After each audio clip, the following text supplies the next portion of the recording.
नमस्कार। आज हमारे शोरूम पे आए हैं प्रदीप सोनी जी एस्ट्रोलॉजर। मैं आपको इनका इंट्रोडक्शन कराना चाहता हूं और ये हमें आज पुखराज के बारे में बताएंगे। नमस्कार जी, मैं ज्योतिष आचार्य प्रदीप सोनी। दोस्तों, आज मैं बताना चाहूँगा कि पुखराज कब पहनना चाहिए। हमारे ज्योतिष शास्त्र में टोटल 12 लगन होते हैं, जिसमें से 6 लगनों में पुखराज अच्छा माना जाता है। पहला मेष लगन, दूसरा कर्क लगन, तीसरा सिंह लगन, चौथा वृश्चिक लगन, पांचवा धनु लगन और छठा मीन लगन। इन 6 लगन वालों को ही पुखराज धारण करना चाहिए। और यहाँ पर 2 बातें ध्यान में रखनी पड़ती हैं। पहली बात, जो बृहस्पति है हमारा, वो या तो केंद्र त्रिकोण में हो या उच्च का हो। और दूसरी बात ये ध्यान में रखनी पड़ती है कि बृहस्पति त्रिक भाव का स्वामी ना हो। यहाँ पर त्रिक भाव क्या चीज है? कुंडली का 6वां, 8वां और 12वां भाव त्रिक भाव कहलाता है। अगर बृहस्पति 6, 8वें और 12वें भाव का भी स्वामी है तो हमें 6, 8वां, 12वां भाव पहले देख लेना चाहिए कहीं ये भाव पीड़ित तो नहीं है। अगर ये भाव पीड़ित है तो फिर वहां पर पुखराज हमें नहीं पहनना चाहिए। फॉर एग्जाम्पल, मैं यहाँ पर एक मेष लगन की कुंडली लेता हूँ। मेष लगन की कुंडली में बृहस्पति 9वें और 12वें भाव का स्वामी है। 9वां भाव तो अच्छा है, लेकिन 12वां भाव अच्छा नहीं माना जाता। अगर 12वां भाव कुंडली में पीड़ित हो गया तो ऐसी सिचुएशन में अगर पुखराज पहना जाता है तो वो हेल्थ प्रॉब्लम क्रिएट कर देगा। तो इन दोनों बातों को ध्यान में रखकर ही पुखराज पहनना चाहिए। तो जैसे देखा गया है कि लोग अपने आप ही अपनी प्रेडिक्शन कर लेते हैं कि भाई वो सामने वाले ने पुखराज पहना है तो उसको अच्छा है तो मैं भी पहन लूं।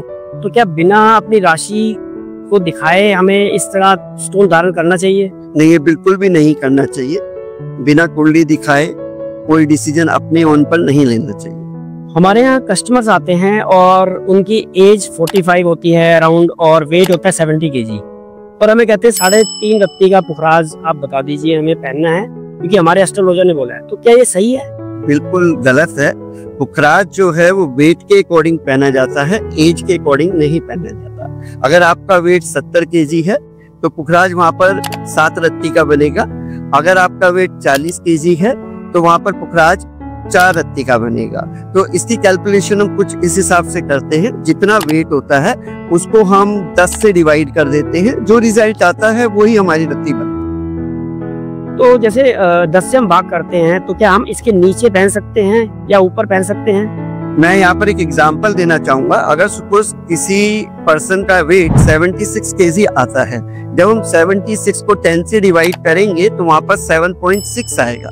तो हम 7.6 रत्ती का ना बनवाकर हम 7.5 रत्ती का वहां पर पुखराज बनवाएंगे। उससे कम रहना चाहिए, ऊपर नहीं जाना चाहिए।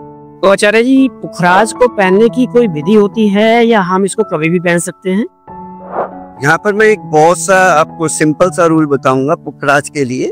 पुखराज आप गंगा जल और दूध में स्नान कराकर पहन सकते हैं। पुखराज सवेरे चढ़ते सूरज में आपने पहनना है, यानी कि 12 बजे से पहले पहनना है।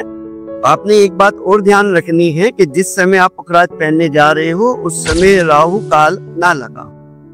और देखा गया कि जैसे पुखराज के लिए कहते हैं कि बहुत महंगा स्टोन है, लाखों में जाता है, तो अब किसी का बजट नहीं है मानते हैं हम, तो अब वो उसके लिए क्या करें? वो उसके लिए आप उपरतन यूज कर सकते हो। इसमें एक सुनहला उपरतन आता है, तो अगर उसको यूज करोगे पुखराज का सक्सेस क्यूटी है। तो आज हमें बहुत अच्छी जानकारी आचार्य जी ने दी। तो ऐसी और जानकारी के लिए आप हमारे चैनल को लाइक और सब्सक्राइब करें। नमस्कार, आपका बहुत बहुत धन्यवाद।